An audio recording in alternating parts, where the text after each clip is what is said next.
शांति। आज 5 अगस्त 2022 की साकार मुरली है। आज के महावाक्य है, मीठे बच्चे, समय बहुत थोड़ा है, इसलिए रूहानी धंधा करो। सबसे अच्छा धंधा है बाप और वैसे को याद करना, बाकी सब खोटे धंधे हैं। मुरली का प्रश्न है, तुम बच्चों के अंदर कौन सी उत्कंठा होनी चाहिए? उत्तर, कैसे हम बिगड़ी हुई आत्माओं को सुधारें, सभी को दुख से छुड़ाकर 21 जन्मों के लिए सुख का रास्ता बतावे, सबको बाप का सच्चा सच्चा परिचय दे। यह उत्कंठा तुम बच्चों में होनी चाहिए। गीत है भोलेनाथ से निराला। ओम शांति।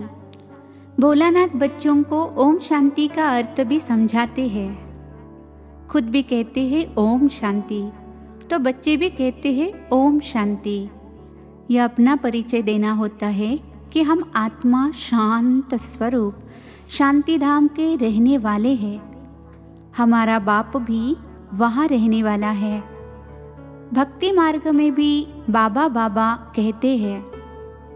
भल मनुष्य गाते हैं, परंतु है रावण मत पर। रावण मत मनुष्य को बिगाड़ती है, बाप आकर बिगड़ी को बनाते हैं। रावण भी एक है, राम भी एक है। 5 विकारों को मिलाकर कहते हैं रावण। रावण अपना राज्य स्थापन करते हैं, शोक वाटिका में बैठने का। वह बिगाड़ते हैं, वह बनाते हैं।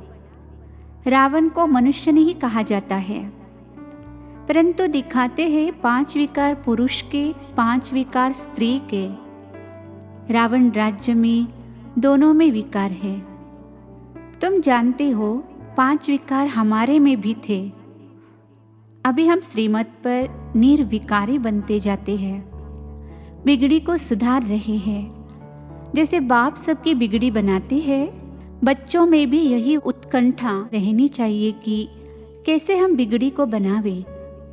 सब मनुष्य मात्र 1-2 की बिगाड़ते रहते हैं। बिगड़ी को सुधारने वाला एक ही बाप है। तो जैसे तुम सुधरे हो, वैसे तात अर्थात लगन लगी रहे कि कैसे जाकर दुखी आत्माओं की सहायता करे। बाप की जो उत्कंठा है वह सपूत बच्चे ही पूरी कर सकते हैं। बच्चों की बुद्धि में उत्कंठा रहनी चाहिए कि कैसे किसकी बिगड़ी को बनाएं। मित्र संबंधियों को भी समझाना चाहिए, उनको भी रास्ता बताए। दुखी जीवात्माओं को 21 जन्मों के लिए सुखी बनाएं। फिर भी हमारे भाई बहन हैं, बहुत दुखी अशांत है। हम तो बाप से वर्षा ले रहे हैं, तो ख्याल आना चाहिए कि कैसे जाकर किसको समझाए, भाषण करे, घर घर जाए, मंदिरों में जाए। बाप मत देते हैं, मंदिरों में बहुत सर्विस कर सकते हो, भक्त बहुत है। अंधश्रद्धा से शिव के मंदिर में बहुत जाते हैं, अंदर में कोई न कोई आश रख कर जाते हैं। यह नहीं समझते कि शिव हमारा बाप है। उनकी इतनी जो महिमा है तो जरूर कभी कुछ करके गए होंगे। शिव के मंदिर में क्यों जाते हैं? अमरनाथ पर यात्रा करने क्यों जाते हैं? ढेर यात्रियों को ब्राह्मण लोग व सन्यासी ले जाते हैं। यह है भक्ति मार्ग का धंधा। इससे तो सुधरेंगे नहीं। भोलानाथ बाप ही आकर बिगड़ी को बनाते हैं। वह विश्व का रचयिता अथवा मालिक है, लेकिन खुद नहीं बनता है। मालिक तुम बच्चों को बनाते हैं, परंतु वह ऊंच है, उनसे वर्षा मिल रहा है। तुमको दिल में आना चाहिए कि कैसे हम भाई बहनों को रास्ता बताए। किसको दुखी रोगी देखा जाता है तो रहम आता है ना। बाप कहते हैं, अभी हम तुमको ऐसा सुखी बनाते हैं जो आधा कल्प के लिए रोगी नहीं होंगे। तो तुम बच्चों को, औरों को भी सुखधाम का रास्ता बताना है। सर्विस की उत्कंठा वाले एक जगह रह नहीं सकेंगे। समझेंगे हम भी जाकर किसको सुखधाम का रास्ता बताए। बाबा तो बहुत ललकार करते हैं। अविनाशी ज्ञान रत्नों की पूरी धारणा होगी तो बहुतों का कल्याण कर सकते हैं। इस राजाई की स्थापना में पैसे की दरकार नहीं रहती है। वो लोग तो आपस में ही लड़ते झगड़ते रहते हैं रावण की मत पर। हम रावण से राज्य छीनते हैं। राम राज्य राम द्वारा ही मिलता है। सतयुग में राम राज्य शुरू होता है, यहाँ कलयुग में राम राज्य कहाँ से आया? यह तो रावण राज्य है, सब दुखी है।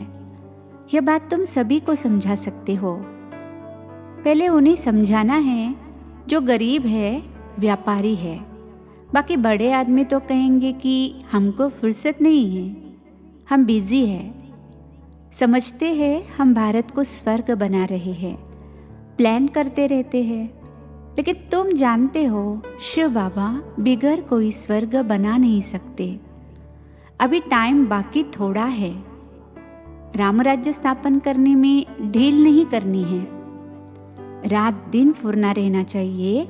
कैसे किसको दुख से छुड़ाए, बच्चों को ये दिल में आना चाहिए। कैसे भाई बहनों को रास्ता बताए। अभी सब रावण की मत पर है।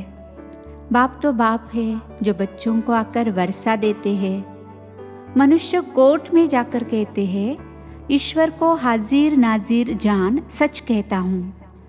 परंतु अगर वह सर्वव्यापी है तो फिर प्रार्थना किसकी करते हैं? उनको कुछ भी पता नहीं है। बाप बार बार समझाते हैं मित्र संबंधियों को जगाओ। तुम बच्चों को बड़ा मीठा बनना है, क्रोध का अंश भी न हो। परंतु सब बच्चे तो ऐसे बन नहीं सकते। बहुत बच्चे हैं जिनको माया एकदम नाक से पकड़ लेती है। कितना भी समझाओ तो भी सुनते ही नहीं। बाप भी समझते हैं शायद टाइम लगेगा। जब सब अच्छी रीति बाप की सर्विस में लग जाए, शौक भी तो चाहिए ना जो आकर कहे कि बाबा हमको सर्विस पर भेजो, हम जाकर औरों का कल्याण करें। परंतु बोलते नहीं। बच्चों का धंधा ही है सच्ची गीता सुनाना। अक्षर ही दो है, अल्फ और बे। बाबा ने अच्छी तरह युक्ति समझाई है। पहली बात ही यह है परमपिता परमात्मा से आपका क्या संबंध है। नीचे में प्रजापिता ब्रह्मा कुमारी नाम लिखा हुआ है। बाबा बहुत नया तरीका बहुत सहज रीति से बताते हैं। बाबा को उत्कंठा रहती है ऐसे ऐसे बोर्ड लगाना चाहिए। बाबा डायरेक्शंस देते हैं। बाबा को कहते ही है रहमदिल, ब्लिसफुल। तो बच्चों को भी बाप समान रहमदिल बनना है। इन चित्रों में तो बहुत बड़ा खजाना है। स्वर्ग के मालिक बनने की इनमें युक्ति है। बाप तो बहुत युक्तियां निकालते रहते हैं। कल्प पहले भी निकाली थी और अब भी निकाली है। मनुष्यों को टच होगा कि यह बात तो बड़ी अच्छी है। बाप से जरूर वर्षा मिलेगा। यह भी लिख दो स्वर्ग के वर्षे के तुम हकदार हो। आकर समझो, बहुत सहज बात है। सिर्फ बोर्ड बनाकर अच्छी अच्छी जगह पर लगाना है। 10-20 स्थानों पर बोर्ड लगाओ। यह एडवर्टाइजमेंट भी डाल सकते हो। हमारे जो बिछुड़े हुए बच्चे होंगे उन्हों को यह अक्षर लगेंगे। कहेंगे पता तो निकाले कि यह क्या समझाते हैं। यह भी लिखा हुआ हो कि इस पहेली को समझने से तुम मुक्ति जीवन मुक्ति को पा सकते हो 1 सेकेंड में। बाप कहते हैं अगर अपनी जीवन बनानी है तो सर्विस करो। सागर पास आकर रिफ्रेश हो फिर सर्विस करनी है। भक्ति मार्ग में तो आधा कल्प धक्के खाए हैं। यहाँ तो 1 सेकेंड में बाप को जान बाप से वर्षा पाना है। सबके वानप्रस्थ अवस्था है। मौत सामने खड़ा है। सबसे अच्छा धंधा है यह। बाकी जो भी मनुष्य धंधे करते हैं वह है खोटे। एक धंधा सिर्फ करना है बाप और वर्षे को याद करो। कॉलेजों में जाकर प्रिंसिपल को समझाओ तो पढ़ने वाले भी समझे। तुम कितना सहज वर्षा ले रहे हो। जितना हो सके बाप को याद करो। अच्छा, मीठे मीठे सिकिलदे बच्चों प्रति माता पिता बाप दादा का याद प्यार और गुड मॉर्निंग। रूहानी बाप की रूहानी बच्चों को नमस्ते। हम रूहानी बच्चों की सिकिलदे रूहानी माता पिता बाप दादा को याद प्यार, गुड मॉर्निंग और नमस्ते। धारणा के लिए मुख्य सार। पहली पॉइंट, बहुत बहुत मीठा बनना है। क्रोध का अंश भी निकाल देना है। बाप समान रहमदिल बन सर्विस पर तत्पर रहना है। दूसरी पॉइंट, मौत सामने खड़ा है, वानप्रस्थ अवस्था है, इसलिए बाप को और वर्षे को याद करना है। भारत को रामराज्य बनाने की सेवा में अपना सब कुछ सफल करना है। आज का वरदान, देह अभिमान के अंश मात्र की भी बलि चढ़ाने वाले महाबलवान भव। देह अभिमान के अंश मात्र की भी बलि चढ़ाने वाले महाबलवान भव। सबसे बड़ी कमजोरी है देह अभिमान। देह अभिमान का सूक्ष्म वंश बहुत बड़ा है। देह अभिमान के बलि चढ़ाना अर्थात अंश और वंश सहित समर्पित होना। ऐसे बलि चढ़ाने वाले ही महाबलवान बनते हैं। यदि देह अभिमान का कोई भी अंश छिपाकर रख लिया, अभिमान को ही स्वमान समझ लिया, तो उसमें अल्पकाल की विजय भल दिखाई देगी, लेकिन बहुत काल की हार समाई हुई है। आज का स्लोगन, इच्छा नहीं थी लेकिन अच्छा लग गया, यह भी जीवन बंध स्थिति है।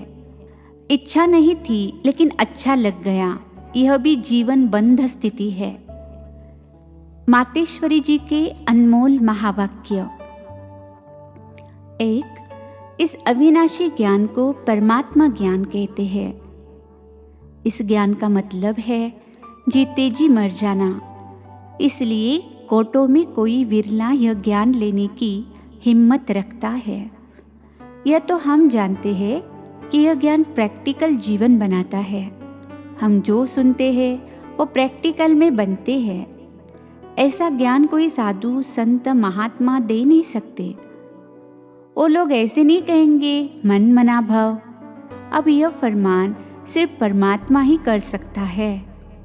मन मना भव का अर्थ है मेरे साथ योग लगाओ।